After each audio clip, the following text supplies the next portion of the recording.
मुख्यमंत्री नवीन पट्टनायक और 5T सचिव विके पांडियान निष्पत्ति क्रम राज्यर प्रत्येक पंचायत विज्ञापित अंचल परिषद में आरंभ होइछि नवीन ओडिशा आम ओडिशा कार्यक्रम।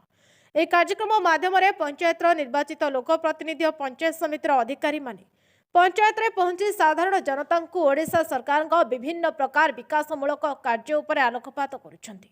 एही परिप्रेक्षी आज केन्द्रापड़ा जिला पाटकुरा निर्वाचन मंडली गरदपुर ब्लॉक अंतर्गत पाटकुरा पंचायत कन्हैलाल मंदिर निकट नवीन ओडिशा मो ओडिशा कार्यक्रम पंचायत सरपंच गीतांजलि महांती तत्वावधान अनुष्ठित हो जाइछि। आज कार्यक्रम में गरदपुर ब्लॉक बीडीओ प्रद्युम्न कुमार नायक, पंचायत समिति अध्यक्ष अभय कुमार महाराज, सरपंच गीतांजलि महांती, जीपीओ मृण्मय राउत, पूर्वतन ब्लॉक अध्यक्ष दिलीप साहू, आत्मा अध्यक्ष वासुदेव बेहरा, पाटकुरा पंचायत पूर्वतन सरपंच शैलेन्द्र महांती जगन्नाथ निकट प्रदीप प्रज्वलन कर आनुष्ठानिक भाव उद्घाटन करने सहित माननीय मुख्यमंत्री नवीन पट्टनायक और 5T सचिव विके पांडियान आज ओडिशार स्वास्थ्य, शिक्षा, पानीय जल, गमनागमन क्षेत्र में आम राज्य ओडिशा देश में सबुठु आगे जन्मर मृत्यु पर्यंत विभिन्न लोकाभिमुखी योजना और प्राकृतिक विपर्यय परिचालन क्षेत्र में आम मुख्यमंत्री नवीन पट्टनायक आज सारा देश में 1 नंबर होइछंती बोली कहिथिले। सरपंच गीतांजलि महांती निकट सरकारी कार्यक्रम में राजस्थान गस्त में जाई विभिन्न प्रकार सरकारी योजनार समीक्षा करने सहित योजना गुड़िक बुली देखिथिले। हेले ओडिशार माननीय मुख्यमंत्री चेष्टा आज कृषि और कृषक, महिला, स्वास्थ्य क्षेत्र में ओडिशा बहुत आगरे बोली साधारण जनता को कहिथिले। आज कार्यक्रम में नड़ियाबारी सरपंच संतोष कुमार माहाली, सरपंच अमेय कुमार जेना, अनुसया बेहरा, प्रभात नलिनी जेना, समाजसेवी किशोर महापात्र, अशोक कुमार जेना, पाखड़ सरपंच बनलता परिड़ा, युवनेता दिलीप सेठी, दीपक राउत, शेख मनो, पंचायत कार्यनिर्वाही अधिकारी जस्विन सोरेन प्रमुख उपस्थित थे। गीतांजलि महांती, सरपंच पाटकुरा। आम ओडिशा नवीन ओडिशा कार्यक्रम माननीय मुख्यमंत्री गोटे माने हृदयस्पर्शी कार्यक्रम। मु जेते राज्य बुली भारत वर्ष में जेते राज्य बुली सारे बर्तमान मु राजस्थान जाइली। ओडिशा भाया आमर योजना कौन राज्य में नाही। तेणु समस्त हृदय माननीय मुख्यमंत्री को धन्यवाद देवी जे एमती जड़े आम शासक पाइचु जे कि आम पंचायत आमर जो अच्छी ओडिशार प्रत्येक लोकों योजना आनी प्रत्येक मनीष गर्भ संचार ठू आरंभ कर मृत्यु पर्यंत से समस्त प्रकार योजना आनी।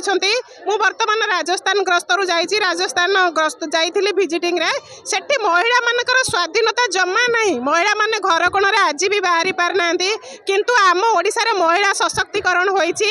महिला माने आगो आउ घर कोण रे बसी ना स्कूटी योजना माध्यम आज आमको बहुत खुशी लगुच जो मिशन शक्तिर माँ मैंने स्कूटी पाई घर बाहरिक आसुंच आउ तांकर निज घर काम सहित आमर माने बाहर काम भी से संभाली पार्टी। तेणु ए सब हो पार्टी माननीय मुख्यमंत्री जो आमर योजना हो पार्टी सेठी मु पचारे आपणकर कालिया चाषी भाई मानक कौन योजना आनी। चाषी भाई मानक किसी योजना तांकर नाही। जहाँ सेंटर जो योजना करती किंतु माननीय मुख्यमंत्री कालिया योजना माध्यम आमर चाषी भाई माने बहुत उपकृत होउछंती।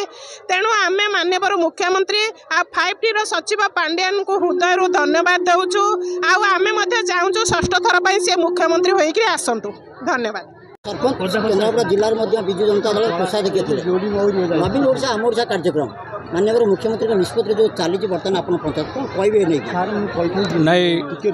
माननीय मुख्यमंत्री श्रीयुक्त नवीन पट्टनायक जो सरकार जो लोकाभिमुख कार्यक्रम अच्छी ता केमिति प्रत्येक घरे बा प्रत्येक लोकों पाखे पहुँचब सचेतनतार वार्ता आज पाटकुरा आमर पाटकुरा पंचायत तरफ आयोजन कराई।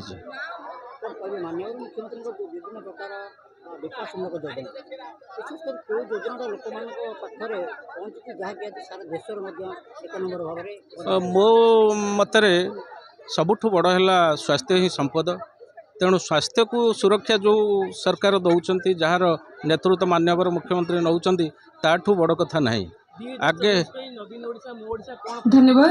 अनुरोध रखी समस्त नृत्य शिल्पी मान मंच को आसवाई और गोटे सुंदर भावर नृत्य आम उत्कल माटी उत्कल गाथा पर आधारित निश्चित भाव फलप्रद हम कारण मंच को साधारण लोकटी तार जो मौलिक सुविधा पाइबार ये सरकार का समय वंचित होना। विभिन्न प्रकार जहाँ तार दुरारोग्य हो बा भल मंद हो बा खाद्य सुरक्षा हो किंबा जेकोसी आपणकर BSK नवीन कार्ड जहाँ जो मैंने वंचित थे से पाइबे ଏବଂ ସଫଳତା ତ ନିଶ୍ଚିନ୍ତ ଭାବରେ এই প্রোগ্রাম মাধ্যমে কোন লোকମାନଙ୍କ প্রতি সচেতনতা বার্তা ଯିବ ଏ ପ୍ରୋଗ୍ରାମ ଜରିଆରେ ସାଧାରଣ ଲୋକଙ୍କ ପାଖରେ ସରକାରଙ୍କ ଉନ୍ନତିମୂଳକ କାର୍ଯ୍ୟକ୍ରମ ଯାହା ଯାହା ସରକାର କରିଛନ୍ତି ତା ପ୍ରତ୍ୟେକ ଲୋକର ଗାଁ ଗହଳିରେ ବଞ୍ଚୁଥିବା ସାଧାରଣ ମେହନତି ମଣିଷଟି ପାଖରେ ପହଞ୍ଚିବ।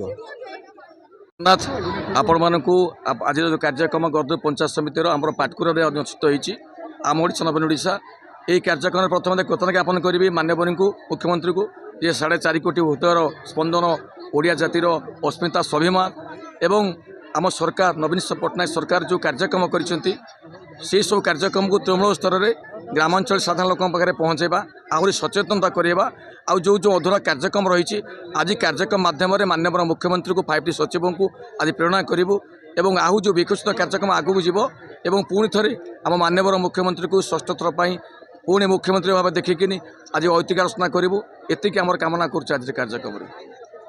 କେନ୍ଦ୍ରାପଡ଼ାରୁ ଦୀପ୍ତିରଞ୍ଜନ ମହାନ୍ତିଙ୍କ ରିପୋର୍ଟ, ନ୍ୟାୟବତୀ ଟିଭି।